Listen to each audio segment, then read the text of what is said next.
All right, so today I'm going to go over what a synthesis essay is and what we're going to do for our synthesis essay, because we're going to go a little bit different from just a general argumentative essay, and we're going to write a modern-day modest proposal similar to what Swift did in the 1700s. So before we get started, you need to understand what a synthesis essay is. And you can look at the picture over here, and I think that gives us a good representation of what a synthesis is. It's putting together pieces of information in order to come to a full idea and a full explanation of something or an argument of something. So it's a combination of ideas. And what you're going to be doing is you're going to be combining sources of information with your position to form an organized, supported argument. And then what I have underlined over here is your position plus your sources is going to be your synthesis. Now, when I say sources, what I mean is your research sources. So what you're going to do is you're going to go and you're going to find research from articles or books or credible websites, and you're going to use that to support your position.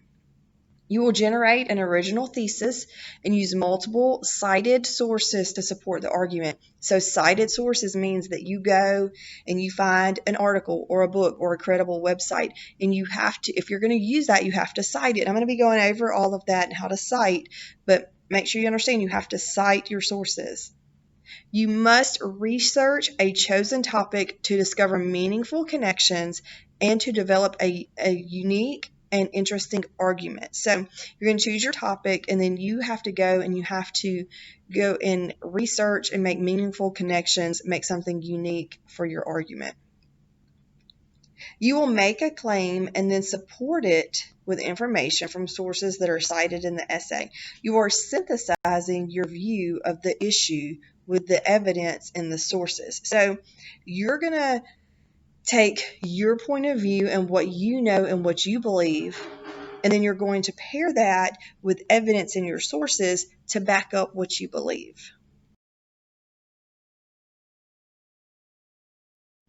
All right, so let's just talk about choosing a topic real quick.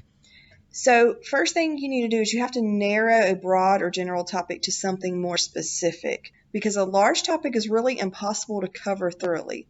So choosing a specific focused topic is important. And I have this example here. The broad topic of global warming would need to be narrowed down to something more specific, like the effects of automobile exhaust on the ecosystem. So you can see that global warming, that's too broad. It needs to be narrowed down because you're going to find too much information on that. But if you narrow it down to the effects of automobile exhaust on an ecosystem, then you have something that's more manageable to research. If you pick something too broad, you're going to be overwhelmed with the amount of information. You're not going to be able to narrow it down to what you need.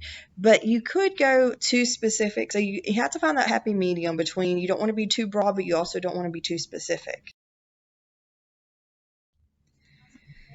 So what are you going to do for a modern-day modest proposal? You're going to emulate Jonathan Swift's style and organization to write a modest proposal that deals with a modern issue. You will need to do research to find facts, statistics, emotional stories, first-person accounts, etc. on your topic. And then the final paper will be written in MLA format. And I'm going to go over what MLA format is so that you will have a better idea of what to do. And you don't have any worries. As long as you go through step by step what I'm having for you, then you will not have a problem putting all of this together in MLA format. There are 4 parts to your essay, and I'm going to go over each one. Each part needs to have 1 or 2 paragraphs depending on the type of information you select.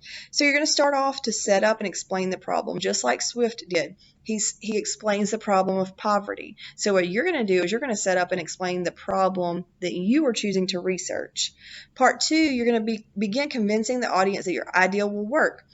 But you have to do that without actually giving your solution yet. So you're kind of giving that little bit before you give the solution. You're trying to convince them before they hear it. And then part 3, you're going to hit them with your outrageous satirical solution. So just like Jonathan Swift's outrageous satirical solution to slaughter and eat the poor babies when they turn 1 year old. He didn't really believe that. It's outrageous, it's satirical, it gets people's attention. So yours is going to have to be a little outrageous and satirical. Part 4, conclude with reassuring the readers that this proposal will be successful if carried out correctly. So after you give your solution, you can't just cut it off at, giving the solution. You go into a little bit more, maybe another paragraph or so, and just kind of wrap it up. It's your conclusion where you're going to reassure them that it will work if it's done correctly. All right, so let's go through. Part 1 is set up and explain the problem. You can use pathos and logos. So if you're using pathos, you can research an emotional story dealing with your issue or information that will stir emotions such as anger, pity, sadness. So you're just going to try to find something that will stir emotions. For logos, you're going to look up facts, statistics, research that shows the extent of the problem you are discussing. Part 2, you're going to actually begin convincing the audience that your idea will work, but do not directly state your solution just yet.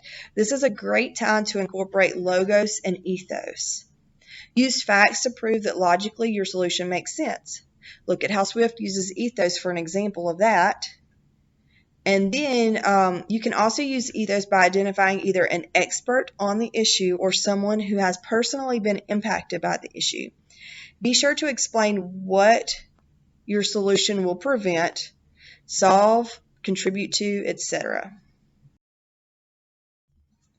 Part 3, you're going to hit them with your outrageous satirical solution. So this is where you're actually going to announce your solution.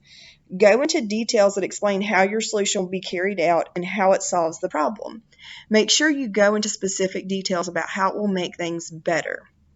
Like Swift's solution that solved the problem of a large number of poor children, as well as contributed to the feeding and clothing of thousands, try to make your solution a double-edged sword. The solution, which means that the solution solves 2 problems.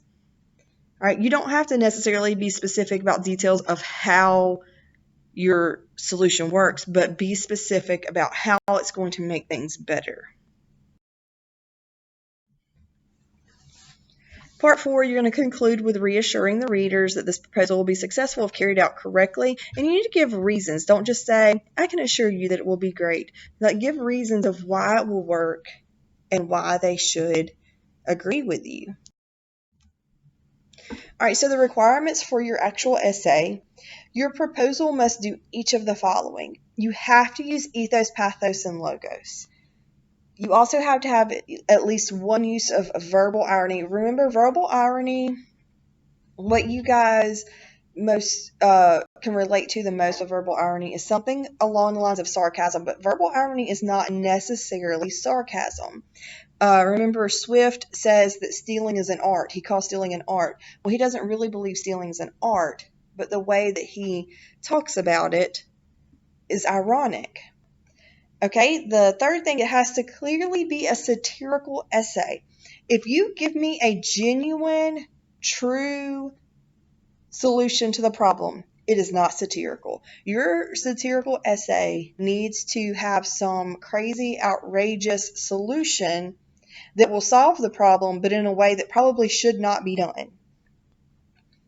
And then it has to be written in MLA format. I know I've said that several times, and you're probably, if you have never done MLA format before, you might be thinking, what is she talking about MLA format? This is something that as you go through the lessons of writing this synthesis essay, you will understand, and I will have lessons on MLA format. So it will come eventually if you're not sure what I'm talking about. All right, so the first thing you need to do is you need to choose your problem. I have a document for you in the course. You're going to complete the pre-write document. Think of 3 problems that you could write your essay about and do a chart for each one. Now, the reason that I'm wanting you to do 3 is because I want you to think of 3. I want you to push yourself to think of more than just what initially pops into your mind. So what you're going to do in each little chart, you have 3 charts to fill out. And what you're going to do in each one is you're going to write down what your problem is, what you already know about that problem, and the satirical solution. Now, this is just what you already know. This doesn't mean that you have to go out and research it. So the problem that I'm going to be using as an example is the national budget and debt. And what I already know is that our nation has borrowed money from other countries. We are trillions of dollars in debt, and leaders can't agree on budgets. Now, as I started doing my research, I found out more than the fact that we borrowed from other countries. But, this is just what I knew of when I first started.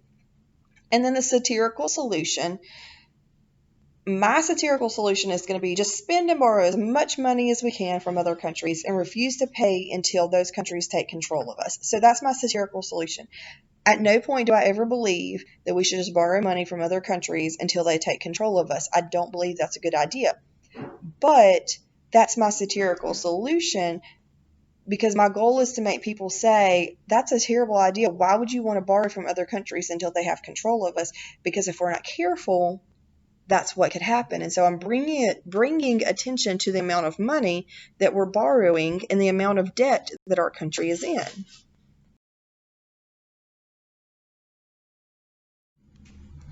All right, and then after you finish doing that, you need to write a thesis statement.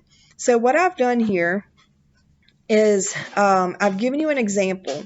You should develop a working thesis statement, which is a rough idea of the topic and the point you want to make about that topic. Now, whenever I have working thesis statement, I have that underlined. Working means it's giving you something to focus in on, but that doesn't mean that it's set in stone. You're going to have a thesis statement to start off, but as you do research, it may develop a little bit. All right, the second point, putting the thesis statement at the top of a rough draft or outline and looking at it often can help you remain focused. So just having it at the top of your rough draft or outline, it just makes sure that any of the information that you put in there really needs to go back to that thesis statement. And if it doesn't go back to that thesis statement, you need to do one of two things. Either you don't need to use that information, or that working thesis statement may need to change a little bit. So as you find relevant facts, your thesis statement might change a little bit here and there to fit the direction of your paper. But the direction of your paper should also be guided a little bit by your thesis statement. So I'm going to give you a suggested thesis statement frame sentence. And this is not, do not look at this as the be-all, end-all of your thesis statement. This is just a frame to help you get started. And remember, it's a working thesis statement. So if you get you a little frame here and you can fill in the blanks with your ideas, then you can adjust it as you work. But here's my example. There has come a great problem concerning, and then what? Concerning what? Like, what's the problem that you're going to be talking about?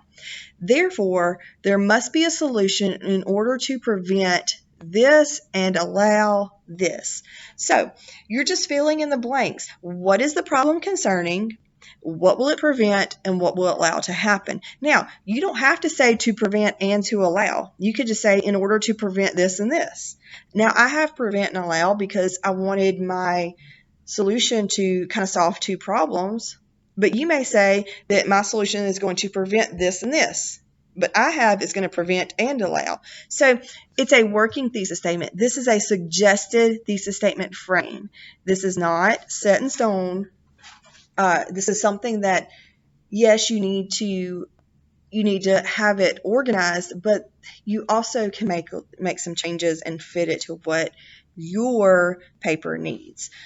All right, so your assignment today is going to be to work on getting your problem and your satirical solution in mind, like having an idea of where you want to go, choosing the problem and solution that you want to write about, and then writing a thesis statement using my suggested thesis statement frame.